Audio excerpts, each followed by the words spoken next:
mbokk yi ma daaneel ci actualité boo xam ne coow li bëri na mooy lépp lu jëm ci bët buñ ñu xoolee ñi nit ku ñuul ñun africain te lépp mi ngi soqe ko wala mi ngi doore ca keroog bu ñu jàppee ay africain parce que africain rek lañu fii lañ leen jëlee woon seeni maamaat dugal leen ci ay gaal ci condition yu métti yóbbu leen waaye di leen rey ci anam goo xam ne kenn rafetlu ko ñu waxoon ci tuuti ci jamono yële passé waaye gannaaw bu ñu ko naqarloo comme ñëpp dañuy wax ni naqarlu bi warul doon li tubaab di wax indignation sélective àdduna ni muy naqarloo yooyu la waroon naqarloo bu ñu boomee ay africain Mali wala Nigéria wala ñu jàpp ay africain Libye di leen jaay comme kuy jaay xar yooyoon noonu la àdduna waroon a yéemu ci ay africain yoo xam ne ñi ngi coono gi ñu daj moo sax ñuy dugg ci ay gaal ñu bañ duñ leen ubbil ay frontières ba ñuy lab ci géej gi waaye ñu bàyyi xel tamit ni man dama ci koo xam ne bu ma dara dalee balaa may xool keneen lu ma def dama naan man lan laa def ba lii dal ma wala lan laa ñàkk a def ba lii dal ma mooy nañu dellu ci suñu responsabilité individuelle autonomisation boobu ma doon wax dafa commencé ci individu bi nit ki dem ci collectivité bi dem ci état bi daal di continuer dem ci Afrique autonomisation Afrique li tax tey Afrique doon continent bi gën a ndóol ci àdduna tey la def ci richesse yoo xam ne amul feneen ci àdduna parce que racisme foo ko gis dafay ànd ak xeebaate te xeebaate bi lu koy andi mooy li olof naan uude ni mu la gisee la wële ba ci ñun sax suñu diggante léeg-léeg xeebaate bi am mooy bu ñu nee diw ci waaso bii la bokk man duma jaxasoo ak moom dafa fekk yorul milliard ndax nit na bokk ci waaso gii yor ay milliards kër gu mu dugg fëgg ne may leen ma jabar ñu may ko kon suñu dellusee ci suñu bopp racisme tubaab yi dañ koo commencé woon ci xeet yépp xeet bu dul tubaab seen diggante ñoom seen bopp dafa am racisme soo seetee les germaniques li ñuy wooye ñoom seen walxaxa walala noonu la tudd seen walala boobu ñoom dañoo jàpp ni les européens yi nga xam ne méditerranée la français ak italiens yi c'est des sous-hommes soo demee ci américains yi am na rapport yoo xam ne bañ ko defee ba noppi dañu ne ñi gën a kawe mooy américain anglo-saxon yi après germanique yi topp ci ainsi de suite boolewuñu sax français parce que nee nañu ñooñu ñi nekk ci sud méditerranée ay deret nit ku ñuul lañu am parce que nit ku ñuul bi traversé woon jóge Afrique dem foofu mooy seen maam waaye boo xoolee processus bi ñoom dañoo dem ba seen scientifique yi bugg ko utal explication scientifique ñu dem di étudier par exemple crâne humain ne soo seetee crâne africain nga dëppale ko crâne européen crâne tubaab morphologie bi ngay gis mooy crâne bi ni mu mel dafa wane ni africain moo gën a néew xelam dafa sëgg par rapport ak européen waaye bañ koy def dañ ñëwoon africain ak nit bu jaune mooy chinois ak japonais ak indien ak nangam moo tax professeur Cheikh Anta Diop bi mu ñëwee loolu la njëkk a dindi fii dafa njëkk a dindi complexe boobu wane li ñuy wax yépp amul waaye li ma gën a neex ci c'est pas l'aspect scientifique du ma ci dugg di wax waaye li ma gën a neex ci conclusion am mooy ñeneen ñe ba ñu demee ba commencé rattraper seen retard kenn xeebatu leen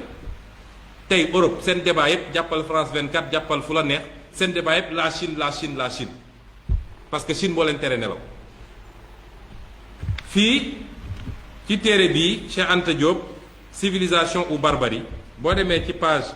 88 dafa ne maintenant que les jaunes en particulier les japonais font leurs preuves dans l'ordre scientifique malgré la prétendue infériorité de leur mensuration crânienne le racisme dans cette direction tend à devenir insipide c'est pour cela qu'il prend de plus en plus un caractère bipolaire nègre blanc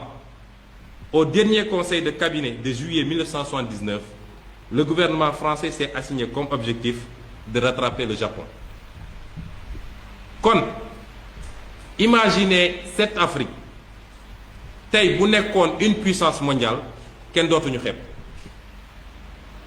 Kon suñu dirigeants yi ñu bàyyi fii ñu yor suñuy réew ci anam goo xam ne mara day taali jaay réew mi jaay ressources naturelles yi séddoo ak sa famille signé lu baaxul ci réew mi suñu dirigeants yooyu ñu yor suñuy réew nañ ko yoree ba jamono ji ñu toll problème boobu la ñu war a njëkk a régler parce que li ma gëm man mooy la puissance du XXIe siècle ce n'est ni la Chine ni l'Amérique. La puissance du XXIe siècle c'est l'Afrique. te ci fan yu néew en tout cas ci jamono ji ñëw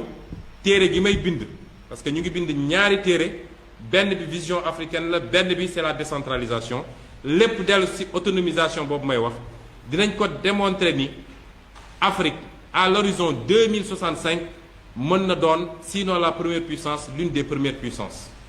bañ ko defee nii ñu respecté tey chinois respecté ko japonais respecté ko indien te bu njëkk ba respecté wuñu leen woon defe naa nu ko rawee la ñuy respecté kon nañu delloo mbir mi ci ñun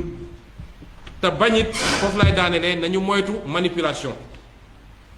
parce que indignation c'est bon mais question yi ñu war a posé wu mooy subitement rek adduna bi yépp ci jamono boo xam ne dañu ne woon ab feebar bu doy waar a ngi fi ba ñu ne ñépp dañu leen confiné Amérique fay débat bi est-ce que dañuy déconfiné wala du ñu déconfiné jeexagul mais subitement toutes les manifestations sont autorisées toutes les manifestations ba ay Tunisie ay Hong Kong ay fépp on manifeste pour le nègre dama ne la dignité du nègre se réglera par les nègres quand ils prendront conscience de leur responsabilité par rapport à leur propre histoire te mu laaj ñu remonter ci ñun ñooy kan depuis l'Égypte antique en passant par l'époque médiévale bés bu ñu ko defee dootuñu soxla ñu naan dañuy manifester waaye li tax ma ne nañu moytu mooy dañu nekk ci contexte boo xam ne ñii bëgg a dugal nouvel ordre mondial jaar nañu fu ne mu dëgër fu ne même affaire corona bi jaar nañ fa andi ñu coowul vaccin bi ñu xamee ni africains yi dañu nangu vaccin alors que suñuy président yenn suñuy président ñoom nangu woon nañ ko ba noppi